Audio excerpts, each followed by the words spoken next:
오늘 시편은 개인 탄식시로 분류되는 시편입니다. 오늘 시편의 화자는 여느 탄식시와 마찬가지로 원수들로 인해서 공경에 처해 있는 신세입니다. 특별히 그 원수들은 단순히 멀리 있는 대적들을 뿐만 아니라 가까이로는 자신들의 가족을 포함하고 있다라는 것이죠. 그는 가장 가까운 사람들에게도 외면을 당하는 그런 고통 속에 처해 있는 상황입니다. 7절에 의하면 시편 화자의 고난은 하나님을 향한 열심에서 비롯된 것으로 우리가 볼 수 있습니다. 화자가 자신의 신앙적인 열심과 경건으로 인해서 고난을 당한다는 점을 고려해 본다면 아마도 이 시편은 포로 기환 이후에 이제 성전을 재건하는 시대 혹은 신구약 중간기 시대 많은 순교자가 나왔었던 그 신구약 중간기 시대를 배경으로 추론해 볼 수 있다고 할 수 있겠습니다. 69편은 매우 강렬한 이미지로 시작하고 있어요. 1절과 2절을 세 번역으로 읽으면 이렇습니다. 하나님 나를 구원해 주십시오.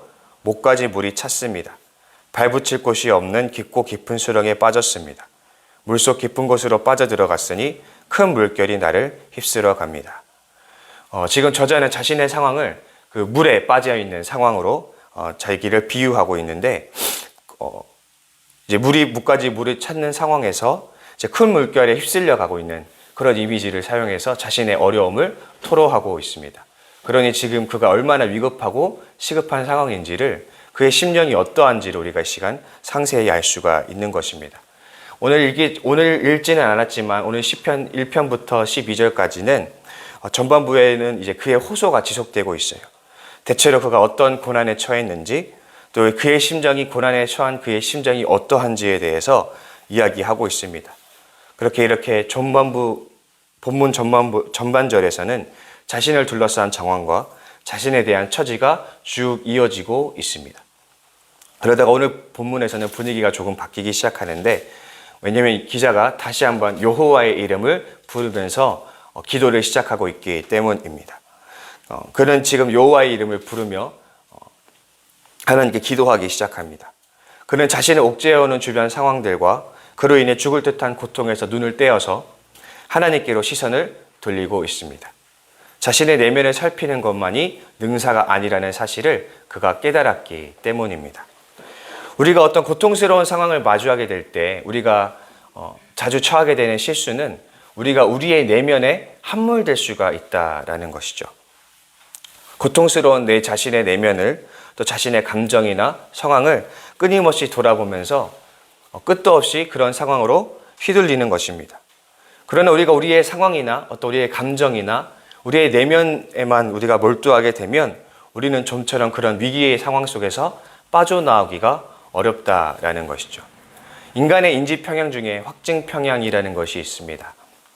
자신의 판단에 부합되는 정보만 취득하고 다른 자신의 어떤 판단에 반하는 정보들은 차단해서 보지 않는 그런 인지 평양을 말하는 것입니다. 만약 우리가 어려운 상황에 처해 있는 상황에서 나는 안 돼, 나는 망할 거야, 이런 생각을 우리가 자주 하게 된다면 아무래도 우리는 부정적인 생각들 그리고 부정적인 감정들이 우리의 주된 감정이 될 것이고 주된 생각이 될 것입니다. 그렇게 되면 우리의 뇌는 그 판단에 맞는 정보들만 선별적으로 받아들여서 우리의 부정적인 감정과 생각들을 더욱 강화시킨다라는 것이죠. 그렇게 되면 부정적인 생각과 감정은 더욱 부정적인 것들을 불러오게 될 것이고 그것은 또 부정적인 생각과 감정을 강화시키는 악순환의 구조에 빠져들게 되는 것입니다. 그러면 우리는 더 이상 다른 생각을 할 수 있는 길을 찾기가 요원해지게 되는 것입니다. 어쩌면 시편의 기자는 지금 오늘 본문의 기자는 자신의 상황과 처지와 감정에 더 몰두할 수도 있었을 것입니다. 자신에게만 함몰되어서 온갖 부정적인 것들로 자신을 내몰아갈 수도 있었습니다. 그러나 시편 기자는 그런 실수를 범하지 않습니다. 그는 시선을 자신의 내면에 두지 않고 자신의 외부에 자신의 위에 계신 그 하나님에게로 두기로 결정을 하였습니다. 그리고 그 하나님이 가지신 인자와 구원에 호소합니다. 이 인자라는 단어는 헤세드, 곧 긍휼을 의미하는데 하나님의 한량없는 무한하신 그 인간을 향한 사랑을 의미하는 것이 바로 이 인자입니다. 기자는 자신의 어떤 상황이나 자신의 어떤 감정으로 자신의 생각을 채우기보다는 이제는 시선을 돌려서 하나님의 사랑과 하나님의 그 구원에 대해서 생각하기 시작했다라는 것이죠.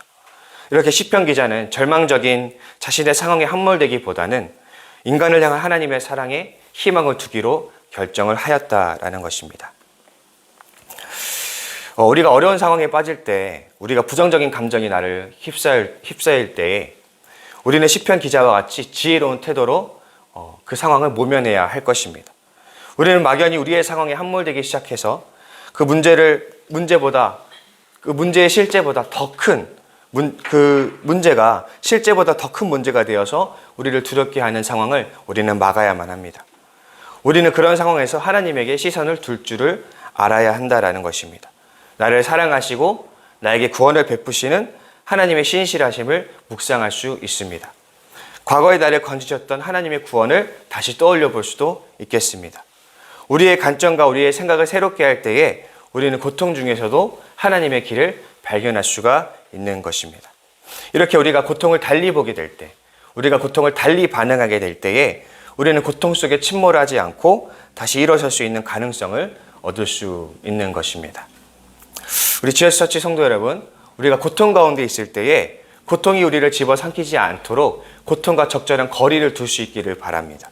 고통으로 인해 흐려진 판단력을 믿지 말고 하나님의 약속을 더욱 신뢰할 수 있기를 바랍니다. 하나님이 내게 행하셨던 과거에 놀라우신 그 은혜의 일들을 떠올리며 그 동일한 은혜가 지금도 우리에게 미칠 수 있음을 기억하시기를 바랍니다. 우리는 나에게 닥치는 고통 자체는 우리가 통제할 수는 없습니다. 그러나 그 고통에 대한 우리의 태도는 우리가 통제할 수 있다는 사실을 기억하시기 바랍니다. 그래서 오늘 시편 기자가 내려주는 지혜로운 처방을 우리가 기억할 수 있기를 바라며 우리 모두가 고통 속에서도 하나님에게 시선을 둠으로써 하나님의 길을 발견할 수 있는 저와 여러분이 될 수 있기를 바랍니다. 이 시편 기자의 고난이 하나님에 향한 열심으로 비롯되었다고 제가 아까 말씀드렸었는데요. 그 말처럼 어찌 보면 그의 고난은 그의 신앙심에서 비롯된 것일 수도 있습니다. 하나님께 우리가 대항하는 우리 세상을 살아갈 때 보면 우리가 하나님을 바로 섬기기 시작할 때에 시작되는 것이 바로 고난이라고 할 수 있겠습니다. 따라서 이 시편 기자는 어찌 보면 하나님을 제대로 섬길 수 있다고 할 수 있는 것이죠. 그러나 문제가 한 가지 있습니다. 오늘 시편 기자가 하나님께 고통을 호소하는 가운데 그를 더욱 고통스럽게 만드는 것이 하나 있었는데 바로 이것입니다. 주의 얼굴을 주의 종에게서 숨기지 마소서. 내가 환난 중에 있사오니 속히 내게 응답하소서. 라고 고백하고 있다라는 것이죠. 여기서 주의 얼굴을 숨긴다라는 표현을 우리가 주목해 보자면 이 주의 얼굴을 숨긴다라는 것은 쉽게 말해서 하나님께서 외면하신다라는 뜻을 가지고 있습니다. 하나님께서 자신의 자신의 대적 원수에게 분노했을 때에 흔히 이런 하나님께서 이렇게 행하시는데 마치 지금 시편 기자는 하나님의 원수가 된 것처럼 하나님의 대적이 된 것 마냥 하나님의 분노를 산 사람 마냥 하나님의 외면을 당하고 있다라는 것이죠. 그러니까 시편 기자가 스스로 그렇게 느끼고 있다라고 고백하고 있는 것입니다. 그렇다면 시편 기자가 악인인가 하면 그렇지 않습니다. 오늘 시편 기자는 하나님을 위한 그 순환을 감내할 만큼 또 고통 중에 있을 상황에서도 하나님을 신실하게 바라보고 신뢰하고 있는 만큼 그렇게 하나님을 의지하는 신실한 사람이라고 우리가 평가해 볼 수가 있습니다. 그런데도 하나님께서는 그런 신실한 의인을 외면하고 있다라는 것이죠. 우리가 신앙의 길을 가다 보면 이렇게 때때로 하나님의 침묵을 경험하게 되기도 합니다. 무언가 이해할 수 없는 상황을 맞이했을 때 하나님께 뜻을 구하고 기도하며 예배로 나아갈지라도 하나님의 선명한 뜻을 응답받지를 못할 때가 우리가 찾아오는 것이죠.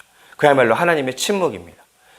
그래서 하나님께 예배를 드리고 아무리 기도를 드리고 아무리 말씀을 읽어도 하나님이 응답하지 않는, 심지어는 하나님께서 나와 함께 계시다는 느낌조차도 들지 않는 그런 상황이 우리를 찾아올 때가 있습니다. 그야말로 하나님이 외면하시는 것 같은, 하나님이 침묵하시고 하나님이 부재하시는 것만 같은 그런 상황을 우리가 경험하게 된다라는 것이죠. 그러나 우리가 이런 것을 이상하게 여길 것이 없습니다. 우리가 살펴보면 아브라함이나 모세나 그 다윗과 같은 믿음의 선조들을 살펴만 보아도 이들 역시도 이러한 하나님의 침묵이나 하나님의 부재를 피해가지 못했던 것을 우리가 알 수가 있습니다. 또 우리의 그리스도이신 예수도 십자가 도상에서 하나님의 외면을 경험한 바가 있습니다. 그래서 예수님께서 하나님을 향해 이렇게 고백하신 적도 있습니다. 나의 하나님이여, 나의 하나님이여, 어찌하여 나를 버리시나이까. 그렇다면 예수님께서 하나님의 외면을 받은 것은 예수님께서 무슨 죄를 지어서 때문일까요? 아닙니다. 오히려 하나님의 침묵과 부재는 우리의 죄 때문이 아닙니다. 우리가 하나님의 어떤 침묵과 부재를 경험하게 되면 많은 성도들이 당황하게 됩니다. 마치 부모를 잃은 어린아이 마냥 세상이 다 망한 것처럼 당황하게 되면서 혹시 자신이 무언가를 잘못한 것은 아닌가라는 뭔가 납득할 만한 이유를 찾고자 하죠. 그러다 보면 자신이 무언가를 잘못했기 때문에 하나님의 외면을 당하는 것이 아닌가 이런 생각을 할 수도 있을 것입니다. 그러나 하나님의 침묵과 부재는 우리의 죄 때문이 아니라는 사실을 우리가 오늘 본문에서 확인할 수 있습니다. 오히려 신실한 신앙인에게도 이런 상황이 닥칠 수가 있더라라는 것입니다. 그래서 저는 이것을 신앙의 한 단계라고 말하고 싶습니다. 이 신앙의 위인들이 우리와 똑같은 어려움 속에 처했다는 사실을 우리는 큰 위로로 삼을 수 있어야 한다라는 것이죠. 그리고 동시에 이것이 모든 신앙의 선조들이 통과해야 하는 과정이라는 사실을 우리에게 가르쳐 줍니다. 어떤 학부모가 학교에 전화를 했어요. 우리 아이가 아픈데 학교를 꼭 가야 하나요? 근데 그 전화를 받았던 사람은 사실 대학교 조교였습니다. 자녀가 해야 할 일을 부모가 대신 해주는 것은 당장에는 문제를 해결해 줄 수 있을지 몰라도 그것은 자녀를 망치는 지름길이 될 수도 있습니다. 아이가 건강한 인생을 살기 위해서는 반드시 홀로 서는 시간들이 필요합니다. 삶의 여정에는 홀로 서는 순간들이 당연히 필요하듯이 어쩌면 우리의 신앙의 여정에도 홀로 서는 여정들이 필요한 것일 수도 있습니다. 물론 이것이 만족할 만한 해답이 될 수는 없겠습니다. 하나님이 대체 어떤 이유로 침묵하시는지, 왜 고통 속에 있는 이 시편 화자와 같은 사람에게 왜 부재하는 것 같이 그런 순간들을 허락하시는지를 우리는 그 이유를 다 알 수는 없지만 다만 우리는 이것이 신앙의 한 여정이라는 사실을 기억해야 됩니다. 내 믿음에 뭔가 문제가 없을지라도 우리가 하나님 안에서 신실하게 그 신앙의 여정을 걸어가고 있는 순간일지라도 이 하나님의 침묵과 하나님의 부재를 경험할 수 있다는 사실을 담담히 받아들이는 지혜가 필요하다라는 것입니다. 그럼에도 중요한 것은 우리가 하나님의 부재를 경험한 이후입니다. 시편 기자는 하나님께서 자신을 외면하는 것 같은 상황을 고백하면서도 그럼에도 하나님께 간구합니다. 하나님, 나를 가까이 하시고 나를 건져 주옵소서. 주께서 나의 비방과 수치와 능욕을 아시나이다. 나의 대적자들이 다 주님 앞에 있나이다 라고 고백하고 있습니다. 시편 기자는 하나님의 외면을 경험하면서도 한 가지 확신을 가지고 있었습니다. 그것은 하나님이 자신의 고통을 세세히 헤아리고 계시다라는 사실입니다. 비록 내가 하나님을 느끼지 못한다 할지라도, 비록 하나님이 나를 외면하는 것 같이 내가 느낄지라도 하나님이 나를 떠나지 않았고 하나님이 나를 세세히 돌본다라는 확신을 그는 여전히 포기하고 있지 않더라라는 것입니다. 우리는 하나님이 침묵한다는 이유로, 하나님이 부재하시는 것 같은 느낌을 가진다는 이유만으로 하나님을 떠나고 싶은 유혹을 가질 수도 있겠습니다. 그러나 시편 기자는 자신의 어떤 느낌이나 자신의 감정이나 자신의 생각과는 별개로 자신을 향한 하나님의 사랑을 의심하지 않고 자신을 향한 하나님의 약속을 확신하고 있더라라는 것입니다. 사람이요, 돌고래의 소리를 들을 수 없다고 하죠. 왜냐하면 인간이 들을 수 있는 주파수는 20에서 2만 헤르츠 사이인데 돌고래가 내보내는 주파수는 그 20헤르츠 아래라고 합니다. 그래서 인간이 그 돌고래의 주파수를 들을 수 없다라고 합니다. 그런데 인간이 들을 수가 없다고 하여서 돌고래의 주파수가 존재하지 않는다라고 말할 수는 없습니다. 우리가 우리의 손을 보면 우리 손 안에, 우리의 손 그 표면에 있는 그 득실거리는 세균들을 우리가 볼 수는 없습니다. 왜냐하면 우리의 이 세균들은 인간이 볼 수 있는 크기의 채소치보다 작기 때문입니다. 그러나 우리가 볼 수 없다고 해서 우리의 손에 그 세균이 없다고 말할 수는 없을 것입니다. 우리 사람은 자신이 인식하는 걸로 기준을 삼기를 원합니다. 내가 인식할 수 있으면 존재하는 것이고 내가 인식하지 않으면 존재하지 않는다라고 말하기를 좋아합니다. 그러나 인간이 자신이 인식하지 못한다 하여서 존재하지 않는다라고 말하는 것은 항상 옳은 것은 아니라는 사실입니다.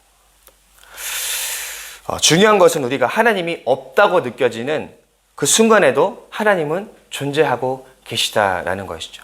내 눈에 보이지 않고 내가 느끼지 못하고 뭔가 내게 흡족할 만한 확신이 없다고 할지라도 하나님은 여전히 살아 계시다라는 것입니다. 따라서 나의 감정과 나의 느낌과 나의 생각을 기반으로 하나님을 판단하는 과오를 우리는 멈추어야 하는 것입니다. 하나님은 나의 어떠함과 상관없이 하나님 되시기 때문입니다. 따라서 믿음이란 나의 어떠함에도 불구하고 하나님의 하나님 되심을 인정하고 신뢰하는 것이 믿음이라고 할 수 있겠습니다. 우리 지어스 처치 성도 여러분, 우리가 어쩌면 고난 중에 하나님의 침묵이나 하나님의 부재를 경험할지도 모르겠습니다. 당장에 나를 건져주시고 당장에 내 문제를 해결해 주시기를 우리가 간절히 욕망하면서도 쉽게 응답하지 않는 하나님 때문에 더 힘들어질지도 모르겠습니다. 그래도 여러분, 우리가 여러분들에게 제가 한 가지 권면하자면, 고난 가운데 침묵하시는 하나님을 부디 익숙해지실 수 있는 저 여러분이 될 수 있기를 바랍니다. 그분이 느껴지지 않아도, 그분이 내 기대에 부응하지 않아도 하나님이 여전히 하나님이심을 인정하실 수 있는 믿음이 저와 여러분들에게 있기를 간절히 소망합니다.